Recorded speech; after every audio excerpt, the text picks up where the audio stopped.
బక్రీద్ సందర్భంగా గోవధకు పశువైద్య శాఖ అనుమతి తప్పనిసరి అని డీఎస్పీ ప్రసన్న కుమార్ తెలిపారు. గురువారం రోజున మెదక్ జిల్లా కేంద్రంలోని సాయి బాలాజీ గార్డెన్ లో బక్రీద్ పర్వదినాన్ని సందర్భంగా శాంతి సమావేశం నిర్వహించారు. ఈ సమావేశానికి ముఖ్య అతిథిగా డీఎస్పీ ప్రసన్న కుమార్ పాల్గొన్నారు. ఈ సందర్భంగా ఆయన మాట్లాడుతూ గత సంవత్సరంలో మెదక్ పట్టణంలో జరిగిన సంఘటన డీజీపీ నుంచి స్పెషల్ ఆర్డర్లు వచ్చాయన్నారు. చట్టానికి అందరూ కట్టుబడి ఉండాలని, గోవులను ఆవులను తరలించవద్దన్నారు. ప్రతి పశువును వెటర్నరీ డాక్టర్ సర్టిఫై చేసిన తర్వాత మాత్రమే తరలించాలని స్పష్టం చేశారు.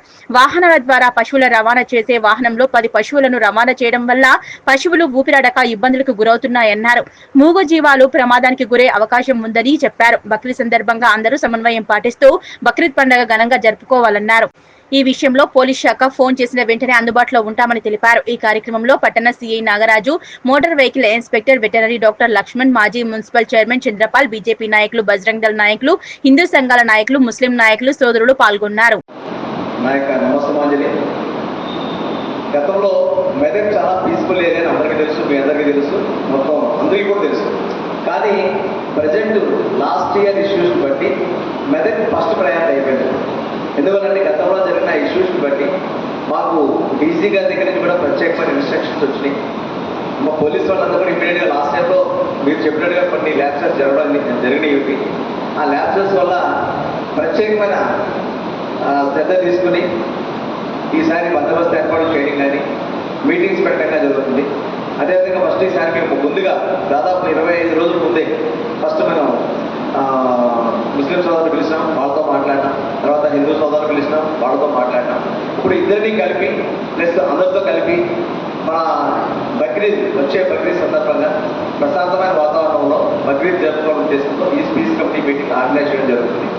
ముందుగా యాక్చువల్గా మనం ఈ ట్రాన్స్పోర్టర్స్, క్యాటిల్ ట్రాన్స్పోర్టర్స్తో వాళ్ళతో మాట్లాడినాం. వాళ్ళకి చెప్పి వాళ్ళకి ఏదైనా ప్రాబ్లమ్స్ ఉంటే వాళ్ళకి తెలుసుకున్నాం. మేము ఏ విధంగా చేయాలి, చట్టాన్ని ఇంప్లిమెంట్ చేయడంలో పోలీసు వాళ్ళ పాత్ర ముఖ్యంగా ఉంటుంది, అది మీ అందరికీ తెలుసు.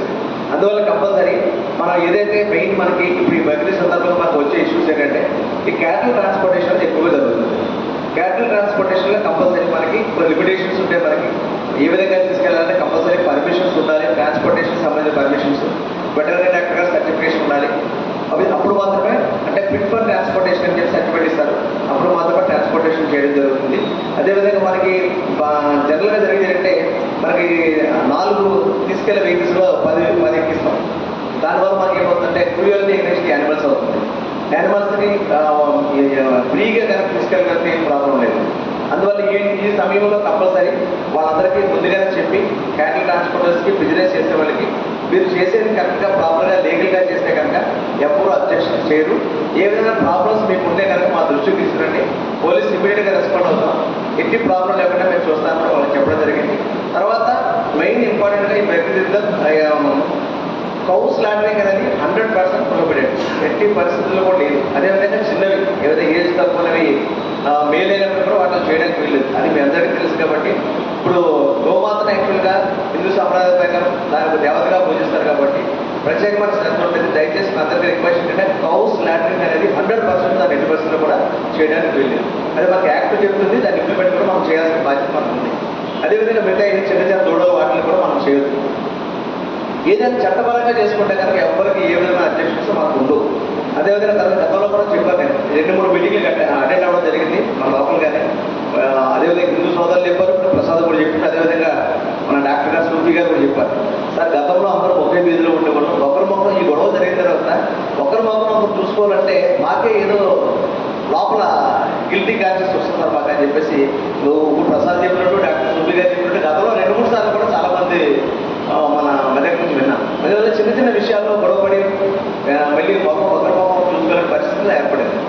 అందువల్ల ఇటువంటి విషయాలు ఏం జరగకుండా ఈ మెదక్ జిల్లాలో గతంలో ఏ విధంగా అయితే ఉందో అదేవిధంగా అన్న తప్పుడు బాయ్ అని ఎలా అనుకున్నాం అదేవిధంగా ఉండాలని ఉద్దేశంతో పీస్ మీటింగ్ ఆర్గనైజ్ చేసి మీటింగ్ ప్రతి ఒక్కరికి తెలియజేసి ఇక్కడ కనీసం మన దగ్గర 50 మంది 60 మంది ఇక్కడ ఉండొచ్చు. కానీ మీరు సొసైటీలోకి వెళ్ళి ఈ మెసేజ్ పోతే కనుక అది 5,000 మంది కానీ మొత్తం మెదక్ జిల్లా మొత్తం కానీ మొత్తం ఈ మెసేజ్ పోవాలి. ఎట్టి